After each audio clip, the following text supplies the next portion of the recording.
In February of 1982, at a time when most video games were about shooting aliens, jumping barrels, or eating dots, Atari released Haunted House for their VCS. It was a spooky game of exploration in an abandoned mansion, and some say it even kicked off an entire genre. We'll take a closer look right after this. This video brought to you in part by Tommy and the Order of Cosmic Champions. This exciting and heartwarming coming-of-age Gen X novel is available now. Check the link for more info. Hey there, welcome back to GenXGrownUp. I'm John, and I am a Gen X grown-up. Thank you for taking the time to check out this video. Developed for Atari by James Andreasen, Haunted House is often described by modern gamers as unapproachable and unintuitive. And if you just popped in the cartridge and tried to figure it out without reading the manual, well, that impression is entirely understandable. But once you know the backstory and understand the rules and mechanics, there's a pretty clever game to be had. Let's fire it up. And there you go. This is it. This is what you're greeted by when you first turn on the game. So it's understandable. Look, it's hard to tell what's going on. So what you actually see here are two rooms of a scrolling 6-room mansion and only one floor of it. And I say there's not much to see. I'm kind of walking around here, my little eyeballs. Now the eyeballs are neat in that they look in the direction you're going, up, left, diagonally, whatever. That's great. And I'm moving through this mansion. So there are these 6 floors, 6 rooms, 4 floors. So if you look on the interface, the lower left is how many matches I've lit. There, I just lit a match with my button. The one above that is what floor I'm currently on. The lower right is how many lives I have left. So you have 9 lives. Every time you're caught by one of the monsters, you are scared to death. So, that's how you die. Now, there's a big backstory here. You're in Spirit Bay, and Old Man Graves died in this mansion, and he left 3 pieces of a magic urn scattered around the mansion, and no one has gone to find it before. Monsters coming to get me while I'm sitting around. But you're finally getting permission to go in, and you're the first person brave enough to look around in the mansion.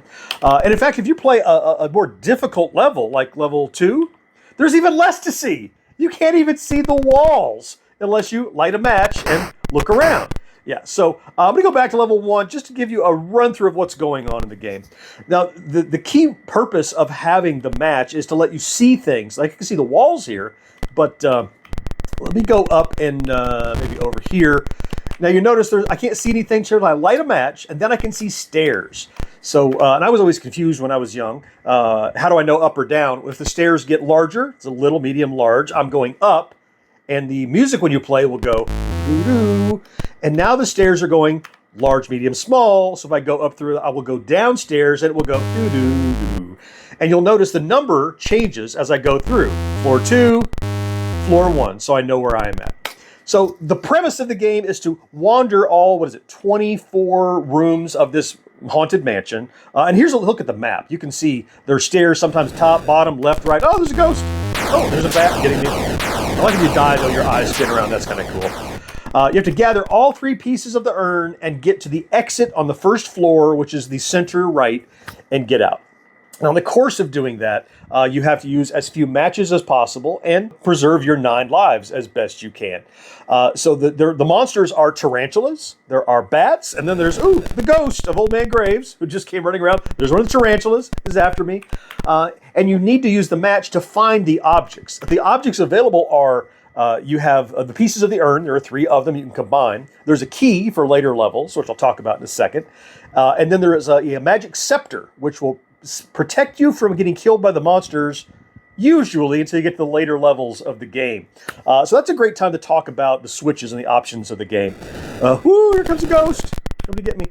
So the difficulty switch, only the left difficulty. If you have it on, periodically there will be lightning flash, and you'll see that once in a while on the levels where you can't see the walls to help you see things.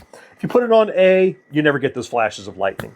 As for game difficulty, well, look, option 1 is really like a training level. And if you're playing that one, you're just learning how to play the game. And we're going to play that one mostly at the beginning here. 2 is the one I like the most because it puts you in the dark. There are doors. What they don't do is lock the doors. So progressive levels up to 3, 4, 5, 6, 7, 8, as you game select through these, 4 or 5, what happens is there are more monsters. They're more dangerous. They can get through locked doors. Finally, on level 9, it's even more randomized for more replayability.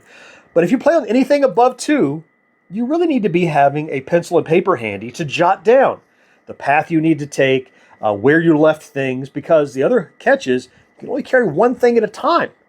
So if I find the key, I've got to put down the urn. If I find the scepter, I got to put down the key, right? You have to put down what you want, put down what you're carrying to carry anything else, which can be very difficult. And you don't want to spend time looking for things again. So I tend to play on game option 2, though I will show you 3 in a moment here so you can get an idea of what it looks like. Very notable, the sounds in this game are wonderful. So there's the key. So your footprints, of course. Sometimes you hear the wind blowing to blow out your match. You'll hear the monsters coming. So you know what? I try to go through this door. Let's find a door that's locked. There's bound to be one up here. Let's see. There. Bump, bump. Your head up against that door. Sounds very key. Speaking of key, I grab the key. Then I can go through the door. But if I put it down, I can't get through it. And here you can see there's a key and a piece of my urn. But I can't then go back out with the piece of urn. Now, once you're mapping, you can actually navigate through the house without using the key, but it's circuitous. You need to kind of, go out the side stairs, go up 2 floors, go across, come down, back in the side stairs, and then you can navigate. But that kind of complexity is something that might be more than you want to do for a casual game. But if you're a fan of the game and once you've mastered, levels 1 and 2 and 3, maybe you want to jump in and do those things. As for scoring, well, let me quickly take a look through here. We're going to walk through the game on this level really quickly and show you what's around. So there's a piece of the urn. I tend to drop the urn and set it by the entrance to the house right there. So you need to navigate your way around the house then and find the other pieces of the urn. I tend to like to clear entire floors. Oh, there's a second piece already. Well, that's nice. Let's go and combine it with this one. Whoop. There's a spider coming. Get out of the way, spider. So I'm going to set that down. There's one more piece to get. We might find the scepter on the way, but... So now we're at floor 2. Oh, and there's the third one. We'll keep browsing and see if we can spot the scepter. Nice thing to have seen once at least. The scepter protects you from the monsters. You could browse the house without worrying about getting caught by the monsters. But it's another thing you have to carry, and you can't carry it along with everything else. All right, we'll find that scepter when we go and wrap up, we do our playthrough. So now we're on floor 1. Here's the third piece of the urn. We'll play a little tune. And so that's your score. 4-9, that's your score. I think this is kind of a throwback to the days of Pong, when you were playing against someone and your score and your opponent's score. But in a game like this where you were playing against the computer and it's an adventure, I guess Andreasen thought there was a need to have a score. So the score really is as few matches as possible and as many lives as possible. So ideally, a score of 0 and 9 would be perfect. Although that's impossible because you do need the match to see and pick up objects. But so it's more of a rating or ranking than a score, I would say. Now, I want to do a full playthrough on game level 2 to give an idea what the game is like. We're going to see how well we can do. I usually do maybe 15 or 20 matches, and I usually lose a few lives because there are some cheap deaths in here. Before I do that, I want to quickly remind you of our store over at GenXGrownUp.com/merch, where you can find original creative designs, and you get them printed on t-shirts and mugs and hats and stickers and pins and all kinds of cool stuff. I checked other haunted house designs, a bunch of them, not specifically Atari haunted house, but some pretty cool haunted house designs like the one I have down here. If you're in the market, especially as the holidays are coming up, you're looking for gifts for people, please remember our store and check it out. I really would appreciate it. Okay, let's give this a try and do the best that we can. Now, this will show you how to play the game in general. You should read the instructions. You really should. So, nothing to see, but there are doors, but they're not locked. So I can navigate through. Oh, there's one piece of the earth. So, whoa! I think I see a second piece. Oh, there's a second piece already. Well, that was easy. It means the third one's going to be a real pain to find. So I'm just going to drop it off right here. I can do that. And then I see these stairs go up, so up to floor 2. So I'm going to start exploring floor 2. Whoa!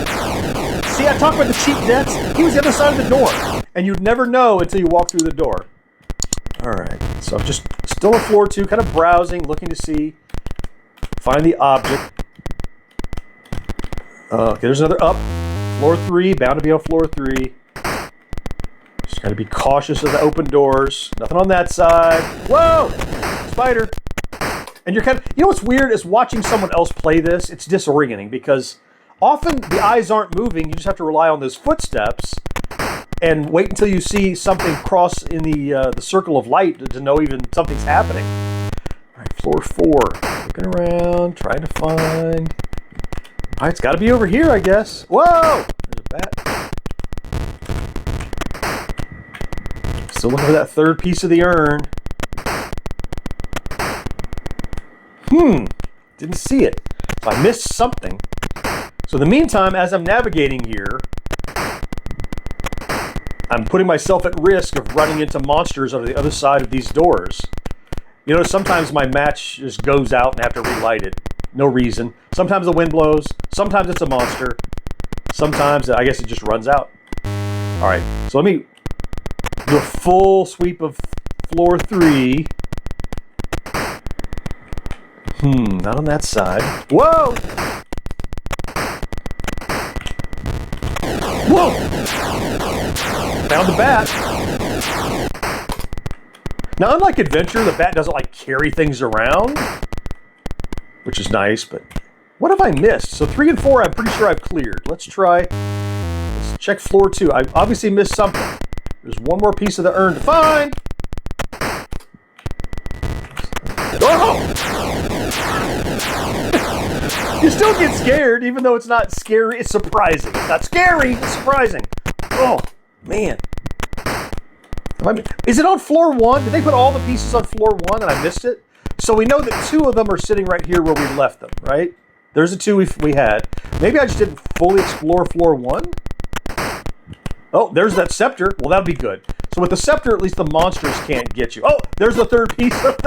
It was on floor 1. Let me show you this scepter right quick. We'll find a monster and show you that we're impervious to their... Yay! Because we're carrying the scepter. It's an object down in the UI. It shows us we have that. So we're safe. So let's go back and wrap this up. That's an up stair. There's a down. We know it's straight down here. There we go, straight across. Whoa! Now see, I had to put down the scepter to pick up the urn we were talking about, so I can't be both safe and making progress. All right, so there we go. There's all 3 pieces. We've used 14 matches. We have 6 lives left, and we end the game. So you can see there's a lot going on here, way more than you probably thought when you threw this in your console, turned on, hit start and went, I don't understand. Once you master levels 1 and 2, if you're still enjoying the game, then you start working your way up to 3 and to 4 and to 5, where you have to do more management, do more map organization. It's a throwback kind of a game.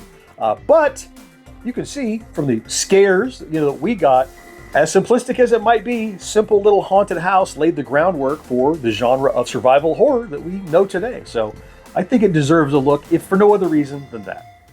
Now, there is some debate about whether or not Haunted House is the first example of the survival horror genre of games. Now, in my book, it checks all the boxes. Look, it has a spooky atmosphere, limited inventory, creepy monsters, locked doors, and magical items. I think that's a survival horror game.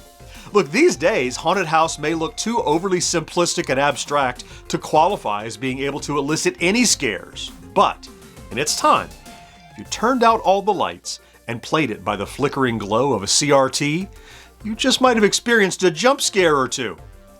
I may or may not be speaking here from experience. Look, I release a new Friday Plays each week, and I choose which games to feature by reading your requests in the comments, so please keep them coming. Meanwhile, links to some previous entries here and here. I certainly hope you found something to enjoy in this video, and I can't wait to talk to you again next time. Bye-bye.